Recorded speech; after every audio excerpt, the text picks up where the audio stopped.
Welcome back to the Situation Room, where we tell you the truth.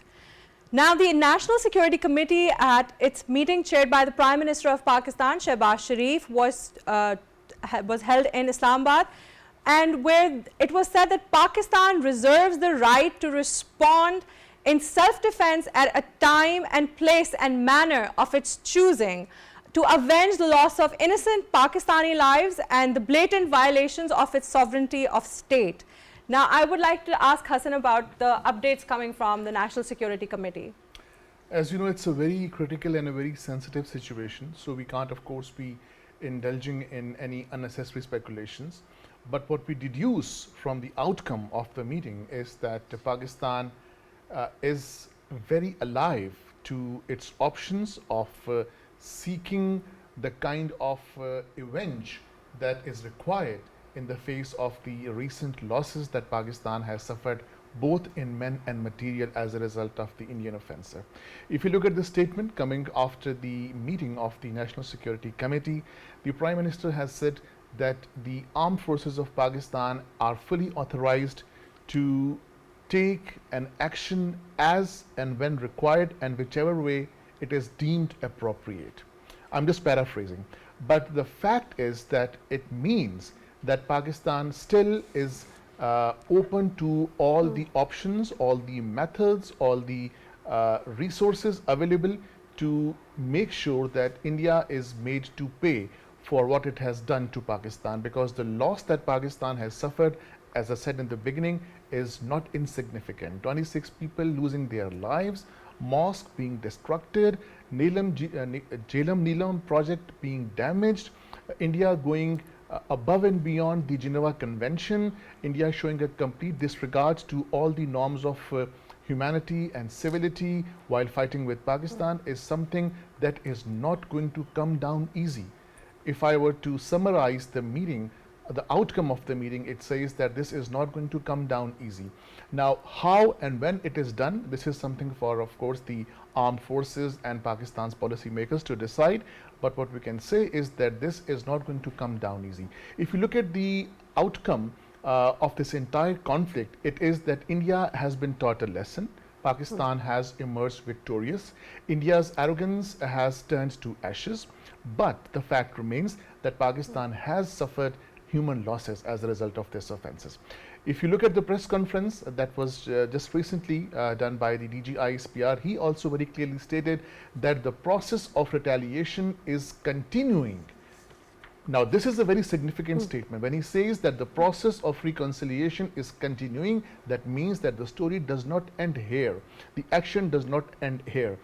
The strategy, the preparedness, the level of preparedness, the mechanism to execute that method, or the instruments to be applied to achieve the objectives, we certainly cannot get into the details of that. That's a very sensitive matter.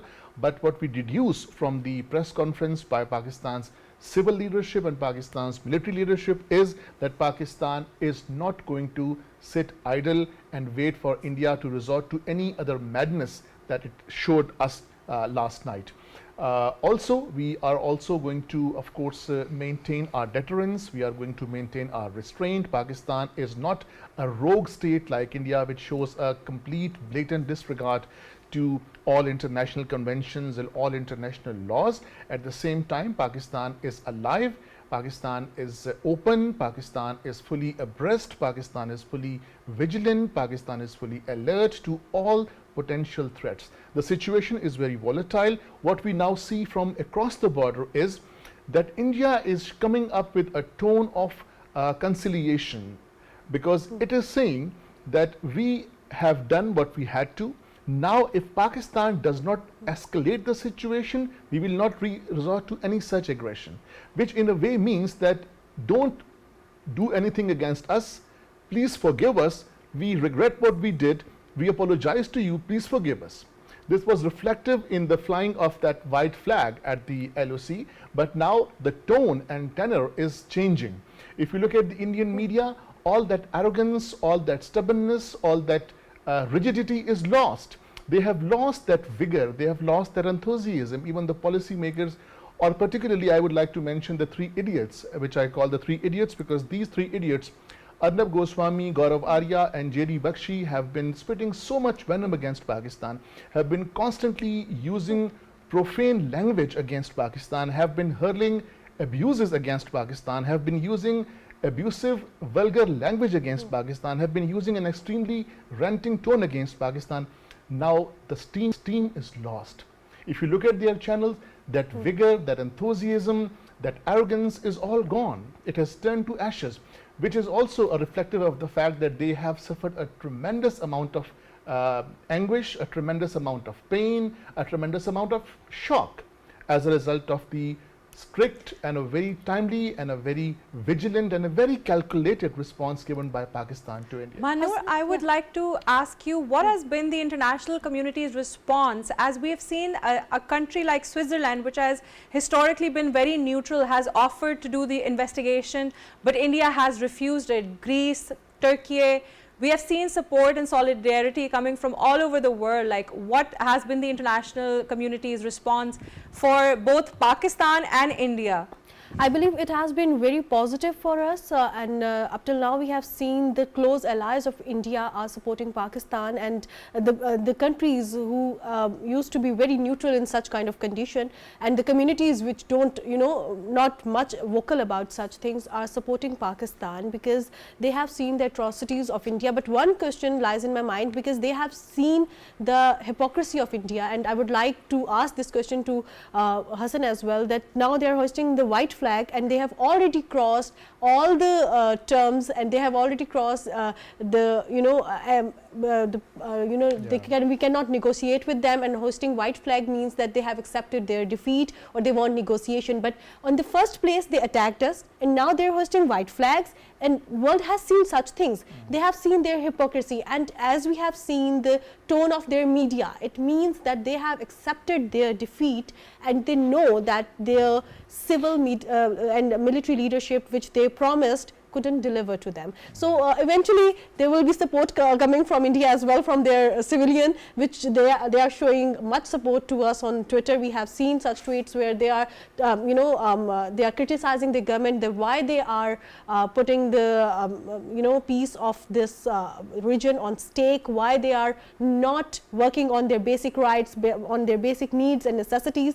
Rather they are focusing on destabilizing the whole region and destabilizing China and Pakistan through such kind of things. So I believe that has shown the true face of India to the world, and world is supporting Pakistan, and it's our win on the diplomatic end, and that's milestone which we have achieved, which we couldn't achieve due to the misinformation of India back in 2019 and in the previous warfare, and in the earlier 70s or in 60s, when India used to attack us, and they lost the wars, but still they used to in their curriculum and in their media and their movies, they used to spread false information, misinformation, and they became hero. But now they couldn't do that.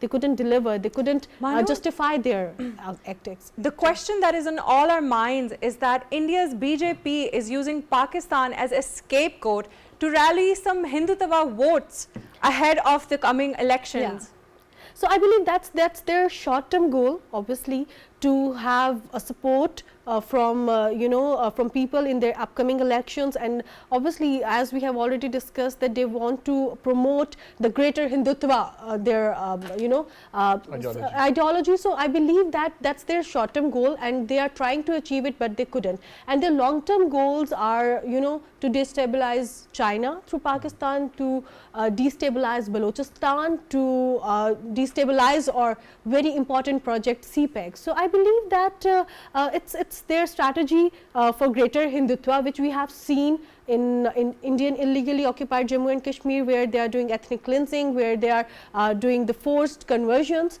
So they have failed miserably in it, I believe, because people know that, even Hindus in India know what they are doing.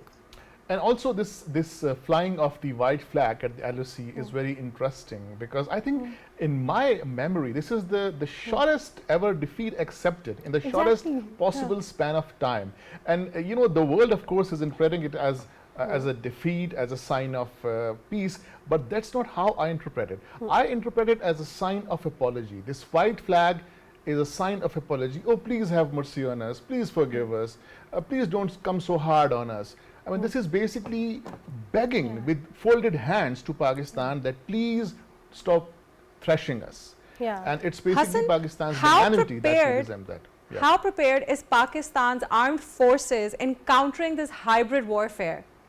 Well, Pakistan is ready. Pakistan is vigilant, not just on the military battleground, but on all the platforms, whether it's the platform of media, whether it's the platform of information, whether it's the platform of cyber technology or the space technology. Sparco is one organization in Pakistan that, of course, deals with satellites, and I have had the opportunity to recently interact with some high officials of Sparco who were of the view that Pakistan possesses the state-of-the-art technology to detect in advance if there is any misadventure on the part of India. And if you look at the press conference held by the Prime Minister, he said that a total of 80 aircrafts were bombarding or planning to bombard Pakistan when Pakistan's aircrafts and Pakistan's technology actually sprung into action and suspended their communication network in such a way that the aeroplanes or the warplanes could not operate as per their strategy or as per their preparedness. That failed, that foiled the attempt. So Pakistan is technically very advanced. Pakistan has some really genius brains working in different organizations. This is the era of space technology and information technology. And information warfare, as you see, is of course one of the most important battlegrounds. They've been spreading to be fought. misinformation and disinformation, yes. Absolutely. And see what we are doing here. Three of us are sitting here as warriors and fighting against those dozens of Indian channels which are bombarding us and have been bombarding us for the last couple of weeks. Now, of course, their steam is lost. They have got nothing to say and do except... Which shows that raising your voice does not change the truth and the fact of the matter. That's absolutely right. You must have also seen, Mahnoor, that the Indian channels are constantly engaged in distorting the facts, Exactly. in contorting realities, Sensationalism, misleading their own jingoism. people, jingoism, hurling abuse. You see, the problem is that when you are short of arguments, when you are short of logic, you resort to Exactly. hurling abuses and vulgar language. That's what they have been doing for the last 2 weeks. Constantly indulging in profane language against Pakistan, defaming Pakistan's religion, defaming Pakistan's culture, defaming Pakistan's society, defaming Pakistan's armed forces. But what is the end result? They are now being made to eat their own words. Nothing is more painful than eating your own words in the front of this entire international community. And you know, by the way, Ghanwa, another loss that India has suffered is the massive influx of tourists from India. When this attack took place, or this trauma took place in Pahalgam, there were thousands of tourists, not just in Indian held Kashmir, but also in elsewhere in India. But now, as a result of this rising tension between the two countries and India resorting to this cowardly act against Pakistan, there is now a massive influx of tourists from India to their respective destinations. And this, of course, shows that now it will take India years and years to regain that confidence from tourists and invite them to their own country. India's stock market is seeing a constant slump. It is crashing every day. It is coming down. Pakistan's stock market is stable. Pakistan's economic situation is stable. Recently, there was a meeting held by the finance minister which took stock of the situation and expressed satisfaction over the way Pakistan's financial markets are working. On the other hand, we are seeing that the Indian economy is suffering a lot. The stock market, if a country's stock market comes down, it shows a tremendous amount of loss suffered economically. So India is now, of course, eating its own words and going back on its commitments. But I think India was actually caught in such a situation that it was at a dead end. It had to do something to justify to its people that we have the spine to act. Actually, they need a safe exit from it, but they did. couldn't get that. And in short, we have won when this hybrid warfare, whether it is our military end or be it on the narrative side, we have won the war of narrative as well. And obviously, when we are talking about our intelligence or information and all such things, credit goes to the memers as well. Our public is very calm. Indeed, our public is very calm. And when almost 20 hours back, when Pakistan counter-strike India, people were making memes. So that showed that how much resilient we are. And I was watching an interview of a woman. Her house was under that attack, and she was saying that India is trying to make us realize that we are at the wrong place, but we are not, and we are standing with our Pak army, we are standing with our nation, and we are resilient. And and she was the mother of someone who got injured. So you know how much resilient they are. My next are. question is for both of you, and Mahnoor, I would like you to answer first. Our Information Minister Atal Attar took the international and national media on the line of control. We have displayed transparency and we have called for neutral investigations. And India has said no to all of those efforts, not just from Pakistan but from the international community. We have shown transparency as they have yet to display any shred of evidence. What can you say about that? So basically, India accused us that we were having terrorist camps there, and our information imaginary minister, militant camps, yes. So our information minister Atal Attar Saab took the international correspondents along with them to visit such places that are the tourist places that are open to public. We were having no terrorist camp there. So that shows that how much transparent we are, how much we are willing to go for independent investigation, which obviously India is denying, and India is not replying to us on our offer of independent investigation. And we have already shown to the world that we have no terrorist camps. So it's loud and clear in front of world, and even if they are not accepting that, so I believe that India is trying to have a safe exit from their own accusations, which they are not getting actually. Yeah, that's right. We saw in the National Assembly there was unity on both sides of the aisle, like Pakistan stands united.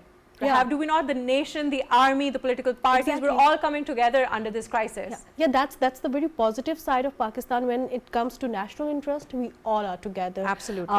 Whatever our political affiliation is, civil military leadership is on the same page, as compared to India, where we have seen that the leadership is not on one page. They know their weaknesses, they are talking about their weaknesses, they are alarming the government that we couldn't do that, but still Modi government is not following what the experts are saying, and still they have seen the repercussions of it. But I believe that Pakistan has shown, as always, they have shown a very responsible way of dealing with such kind of accusations, such kind of situations, such kind of crisis, and or all civil military leadership people, and even the Hindus of Pakistan are supporting Pakistan. That shows that how much peaceful the Sikh we are. community is supporting Pakistan all over the world. And even Hindus are supporting that we are here, we are safe, and we always support Pakistan, and they are like posting such things on social media.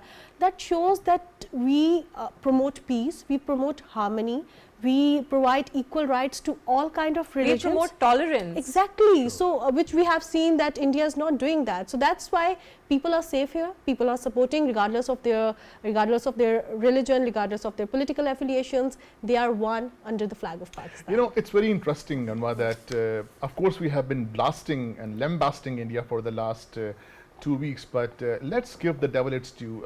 There is something to be appreciated about India, that India has given us a chance to prove to the world that we are united. There is national cohesion, there is national harmony, there is brotherhood. The political parties in Pakistan might all their propaganda has fallen apart right in front of the global community. The Pakistani political parties must be bickering, must be wrangling with each other for the whole other time. But now, when it comes to the national unity, when it comes to the sovereignty, the territorial integrity of the countries, we have gelled together like one unit. All political parties, it was so heartening, it was so fulfilling, it was so rewarding to see all political parties joining the same call, the same agenda, the same point over the fact that Pakistan is one. All political parties stand united behind Pakistan's civil and military leadership and united to thwart any aggression against India. And look at the flood of people that is pouring in the streets, Ghanwa, in different cities of Pakistan, especially the ones that came under attack. People coming onto the roads in thousands of, tens of thousands of number, and expressing solidarity with their countrymen, those who have been affected or those who have been killed or injured as a result of the attack, and of course reiterating, reaffirming their strong support for the armed forces of Pakistan. This has rekindled, this has refreshed the love and affection that the people of Pakistan have for their armed forces. And look at the social media. I mean, I was seeing social media all over. People were praising, people were expressing their sentiments, their deep love, their deep affection for the armed forces of Pakistan, and of course their sorrow with the families of those who lost their loved ones in this attack. And by the way, in the break, Mahnoor was updating me that since, as you know, that there were about 46 people injured, so there are of course fears that the death toll could rise. Last we were hearing about 26 people martyred as a result of the attacks, but of course there is a possibility of the death toll going higher and touching about 26, 27, 29. God forbid, we really hope and pray that that doesn't rise any further. But of course, there are possibilities because those who are injured, many of those are in critical conditions. So let's pray and hope for their good health. So the Pahalgam false flag operation has proven in the eyes of the world to be a false flag, but this is not the false flag, the first false flag operation from coming from the Indian side. Can you tell me about the previous false flag operations about the Uri and the Pulwama attack? Several. The Uri attacks took place in 2016 and the Pulwama attack took place in 2019. And look at the extent of cold-bloodedness on the part of this Hindutva regime that they had their own army men killed. I can't exactly remember the number of those killed in Uri and in Pulwama, but they were in dozens. Dozens of Indian army men get killed as a result of this false flag operation that they conducted, and then they tried to shift the blame on Pakistan as usual.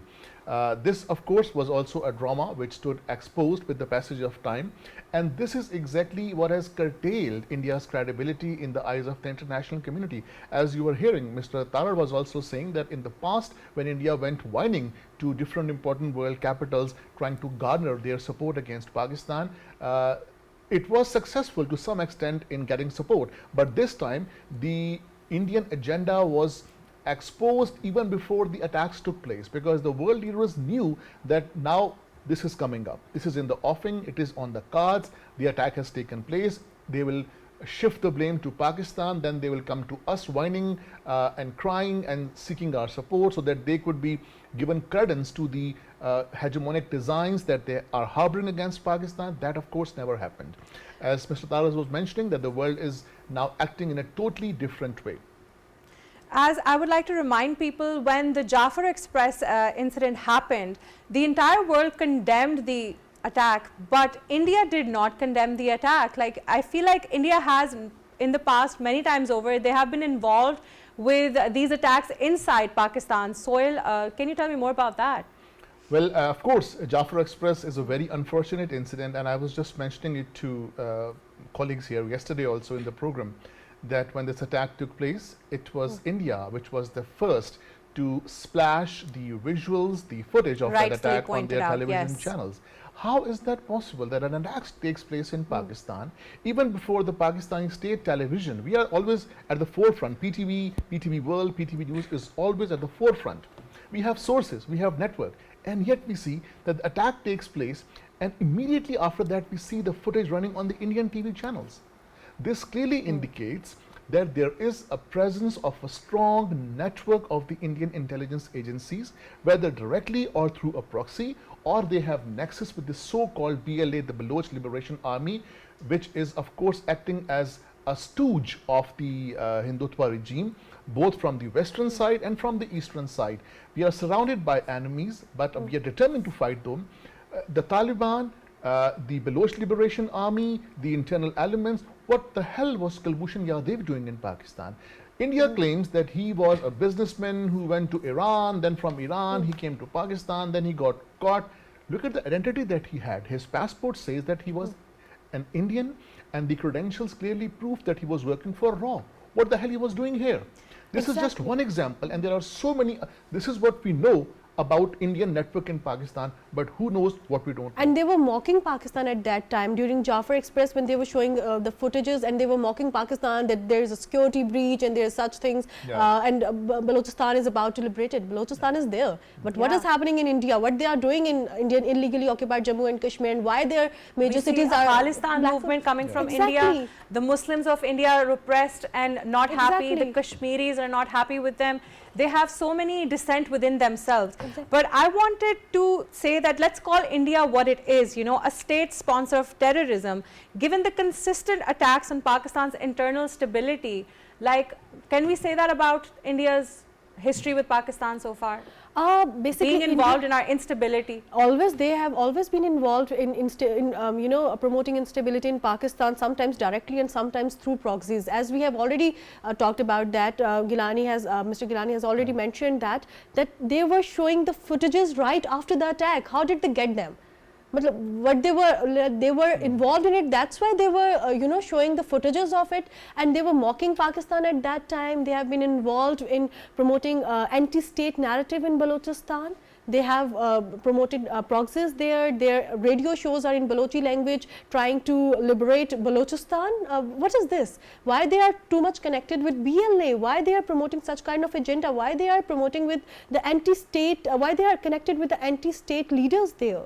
So it means that they have already there. They have been promoting the proxies. They have been promoting the instability in Pakistan, and not only in Pakistan. We have seen them doing that in different neighboring countries. So they are habitual of you know, disturbing the regional peace. They are habitual of doing such kind of things in all of their borders. They are habitual of doing such things, even if they are not their neighboring countries, even if they are far away from them in US, in Canada. They are like they are too much into such kind of things. They are there to disturb the regional peace. So they will keep on doing that, I believe. If I could just mention one thing here, Ghanwa, that what has now happened is, of course, all of us, we have seen that Narendra Modi, as the Prime Minister of India, this is now addressed to the Indian audience and the Indian viewers, that the Prime Minister of your country now does not have any legal, political, any justification to continue as the Prime Minister of Pakistan for the tremendous amount of shame that he has put all of you through. And we hear that he is a very good tea maker, so he has a bright career as a tea maker. He should probably go back to his original business, start making tea, invite Mr. Abhinandan and tell him that the tea is fantastic. Fantastic. So that's really a good reply to them. I believe that tea is fantastic, and whenever they are trying to come back to Pakistan, we might not serve them tea. I think Modi has a bright career, by the way. We did not serve them tea this time, but we served them a right response. So that's what they needed. Actually, they needed that, and they miscalculated Pakistan. Actually, they miscalculated our deterrence. They miscalculated the unity of our civil military leadership. They absolutely did, because it took not days but hours. Within mere hours, we downed 5 planes, 3 Rafales, 1 MiG-29, 1 Su-29, and we saw a drone, we saw a check post, we saw 2 to 3 checkposts who have waved white flag. Like, we see absolute, like, no resistance coming from there. Like, they're falling over like dominoes, the checkposts on the line of control. So they accepted their defeat. Actually, they, as Hassan Gillani was saying, that they were like asking for mercy from Pakistan. So please have mercy on us, because I don't interpret it as a sign of peace. I interpret it as a sign of apology. Yeah, that was obviously, actually we all know that India doesn't want peace in the region. That's why they are using such kind of tactics. So it might be like white flag hosting means whether the party wants peace, whether the party is going for like negotiations, because they have crossed all the options of negotiations or track to diplomacy. So obviously they have accepted their defeat, and in front of world loud and clear they have accepted that, in front of their whole nation they have accepted that. And up till now they are doing such kind of drills to show nation that we are well prepared, and their own people started questioning them that what are you doing with us, why the whole city is blackout, why there are too much drills when you can't even defend your own technology, when you can't even defend your own Rafales. So what kind of drills you are doing here? So I believe that they have shown to the world that they don't have capacity to indulge into such kind of wars. You know, this is not just a regional, a neighborhood issue. This is not just going to affect South Asia. This is going to have lasting effects on the entire globe. What do you think are going to be the repercussions regionally and globally for the world if they do not act now and rein in India's aggressive stance? I believe that India would not go that much further because they have already seen what has happened to them. They have already seen the destruction of their technology. They have already under too much pressure internally and externally, and they have seen the diplomatic support of Pakistan as well. So I believe that has shown to the region that Pakistan wants peace, but if you try to attack or try to threaten the sovereignty of Pakistan, we have second strike capability. We will strike back with full power, we will strike back with full force, and that has shown the region that we want peace, but we are well prepared for the war as well. Now, the statements coming from Pakistan has been that Pakistan reserves the right to respond in self-defense at a time and place and a manner of its choosing to avenge the loss of innocent lives. Can you both take any guesses what these could be? We have shown that to the world okay, how we will respond to such kind of things, but obviously it depends on the decision of our civil military leadership, what they will consider right at that time, and it depends on the on the strike of India. I believe they won't go that much further. They are not stupid enough to do it again, but it obviously depends on our decision makers. And even yesterday, that's right actually, because see, operational details are of such sensitive nature that they are never to be revealed before time. No country does that, and of course we would not also like to indulge in any speculation or any other guessing work, but it certainly implies that the kind of response that Pakistan has shown to India, it implies that the retaliation might continue in phases. There could possibly be segments. The changes could possibly be in the scale and the nature of the retaliation. Like for now, we have seen that we have used our aircrafts by downing their aircrafts. In the days to come, of course, there could be responses across the line of control, or there could be responses on other war fronts, on international border, or on the working boundary or the LOC. The scale, the nature, the methodology might change, but what I'm inducing or deducing from the press conferences by our leadership is that this is not going to come easy. This is not going to end soon. Retaliation is going to continue, as you mentioned. The last line of the DG ISPR's press conference was very significant. I was listening to it live. He said that we will avenge the losses that we have suffered. So he was clearly referring to, of course, the destruction of the mosque, destruction of the hydropower project, the Neelam Jhelum hydropower project, and of course, above all, the killing of the 26 innocent people in Pakistan. We will avenge that. This is not going to come down easy. But I want to add one thing on it, because Pakistan is very good at giving surprises. Sometimes we send their pilot back to them as a goodwill gesture, but sometimes within 1 hour we down their 5 warplanes as well. So we are very good at surprises, and we'll surprise them once again as well. So the might of the Pakistan army, the might of the Pakistan armed forces has been on full display, and with so many victories that we have secured so quickly on in this escalation, what has been the public opinion on this matter? How is our public responding? How is the morale of the Pakistani nation and the Pakistani army and our leadership?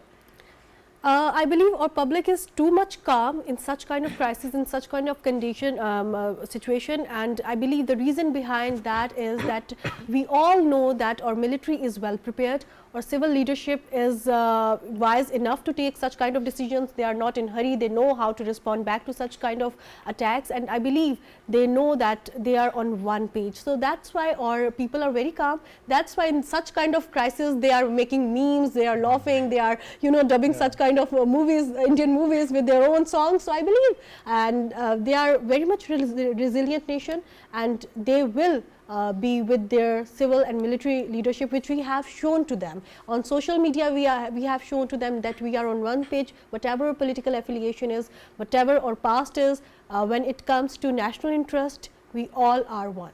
See, we are a nation of 240 million people, and as she said, a very resilient and a very brave nation. Now, these 240 million people are not supposed to go on the line of control and fight directly with Indians. what they do is that they throw their moral weight behind their armed forces. That serves as a morale boosting exercise that increases the grit, the courage, the valor, and the amount of bravery that the Pakistani armed forces already possess. But that increases manifold when they see that the people are standing like a rock behind them. And this is exactly that we saw today. Immediately after the attack, we saw that the people of Pakistan flooded the streets, the towns, the small villages of Pakistan to express their sentiments, to express their love, their support, their solidarity for the people of Pakistan, not just for those who lost their lives, but also the country as a whole gelled together and became one unit. So Pakistan is culturally, ethnically the most diverse country, but when it comes to its national sovereignty, its territorial integrity, it joins like as if nobody is belonging to any other caste or ethnicity or sect or any other community. We are a very diverse nation, but at the same time a united nation when it comes to the point where somebody in the form of an adversary is casting any devil eye on Pakistan, as we saw today. If you recall the 1965 war, of course we were not born then. You might have born then. So we were not born then, but we can recall through the historians that our singers, our people, our politicians, the way they threw their weight behind the armed forces of Pakistan by the late Noor Jahan singing the national songs at the border to serve as the morale boosting exercise of Pakistan's armed forces, that led to the winning of the war, which India remembers till today. How has the global community responded so far? Like, tell me about what the major world powers have said so far. Well, the world power, of course, have expressed their anguish. They have expressed their disappointment over the fact that this fight led to this skirmish between India and Pakistan, which has not ended even as we speak. Turkey went further. It stepped ahead and said that it condemns India for its unprovoked, unjustified, and as she said, illegal strike against Pakistan. Turkey, by the way, has always been very vocal when it comes to supporting Pakistan. Either it's the issue of Kashmir or any other issue. Turkey has always been very vocal, very categoric, and very unequivocal in supporting Pakistan. So this is a very welcome step. We have been seeing support coming from different important world capitals, whether it's Malaysia, whether it's Bangladesh or other important world capitals. But for me personally, as a student of political science, the support coming from Pakistan is not as important as the support not going to India. Because in the past we have been seeing that the support there was a tilt by the international community towards India. I don't know for what reason. It is for the first time that we are seeing the entire world community not having any tilt, any support, any bias towards India and against Pakistan. They bought our narrative, they bought our stance, they bought our point of view, and this, I think, is a credit that needs to be given to Pakistan's diplomatic corps, working within Pakistan and outside Pakistan. From the very first day, we have been trying to engage the international community over each and everything that was unfolding with regards to the ongoing conflict with India. Look what happened today. Immediately after this attack and the retaliation by Pakistan, Pakistan's Deputy Prime Minister, Mr. Ishaq Dar, he engaged with all the diplomats based in Pakistan of important world capitals and filled them on the details of how situation is unfolding. From the very first day, Pakistan's Prime Minister has been calling important world capitals. There have been contacts covertly and overtly, on the record and off the record, between Pakistan and other important world capitals. I think it's the fruit of that interaction that took place. It was most timely, most critical, that Pakistan was able to garner and muster the kind of support that was required for Pakistan against India. I believe that's really important, and that's a diplomatic win that we are getting the international support. And as Hassan has already mentioned, that it is our diplomatic win that support is not going towards India, which we have seen in the past. But as people have bought our narrative, people have bought the truth we have shown to the world, and I believe that the credit goes to our leadership, who have taken the correspondents, international correspondents along with them to the places where India accused us that we are having the terrorist camps, and the credit goes to the media houses of Pakistan. They have played their role very well. They always worked under the ethical journalism parameters. So I believe that credit goes to the whole nation, and credit goes to our ambassadors as well. I was just reading a news that our ambassador to US engaged the think tanks of the representatives of the think tanks in US, and the representatives have shown immense support towards Pakistan, and that's a very positive thing for us. The people who are in US, they are researching, they are having the narratives from all over the world, and they are supporting Pakistan. It means that we are on the right side and people are supporting us because we are not the one who has initiated this kind of instability in the region. Rather, we are the victims of it, but now I don't want to call ourselves victims, as we have responded very powerfully and forcefully. So I believe that we are the winners of such kind of things. After all the drama that India has tried to stage and project for the world to see, we saw no response in favor of India so far, and on the other hand, the international community has come in solidarity towards Pakistan. Now, I would like to talk about the leaked PSYOP documents that shed light on India's lies. India completely, go ahead. I believe that India has already exposed themselves towards to the world, and their leadership and their own people are exposing them to the world. So I have nothing to say about that, because they are exposing themselves to the world. They have. That's why, that's the reason Pakistan is getting support. We are not, to be very honest, we are not putting much effort on it. We are just doing the transmissions, we are telling the truth, which international community is keeping the line of communications open with the international community. We are displaying transparency. We have taken the media, and we are very on the line open of to control. our international correspondents as well. You can ask anything to us. We are taking the questions from them, as compared to India, which we have seen that they are not taking any questions after the briefing from the journalists. So we are much open to it. We are not putting much effort on it. We are just telling the truth to the world, and because it is truth and it is being bought by the world. So I believe that India is under its own, they are tasting their own medicine right now. And you see, the journalists that have been invited to Pakistan and have been taken to different cities in Pakistan are the ones who are the most credible journalists all over the world. I have always been giving example of Mr. Nick Robertson, who works for CNN. He's an award-winning correspondent of CNN. He is among the media corps that has been taken to different cities, first to Pakistani Kashmir and then to other cities that were hit by the Indian onslaught. If Pakistan was at fault, or if Pakistan was hiding something, Pakistan's hidden agenda would have stood exposed by now. It's not possible to manipulate or to maneuver the foreign media. The fact that we took them, we gave them a free hand to go wherever they want to go, speak to whoever you want to, take a stock of the situation, collect the first-hand knowledge, and then tell the world whether there are any military camps here or not, whether there are any terrorist camps here or not. Where are the terrorist camps? Where are the hideouts? Tell us. Are these children who were killed as a result of the Indians' onslaught, were they terrorists? At least 3 children have been killed.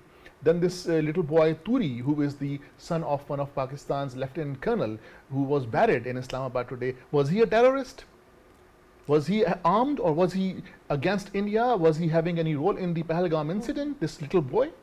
Who are we kidding? No. Give us a break, for God's sake. Yes, thank you to Mahnoor Qureshi and to Hassan Gillani. We have seen today, we are all proud Pakistanis. We stand united behind our armed forces, which have truly and magnificently given a swift and notch-up response to the Indian aggression. Stay tuned to PTV World for more updates, but it's goodbye from Ghanwa Mohiuddin from the studios right now. Take care.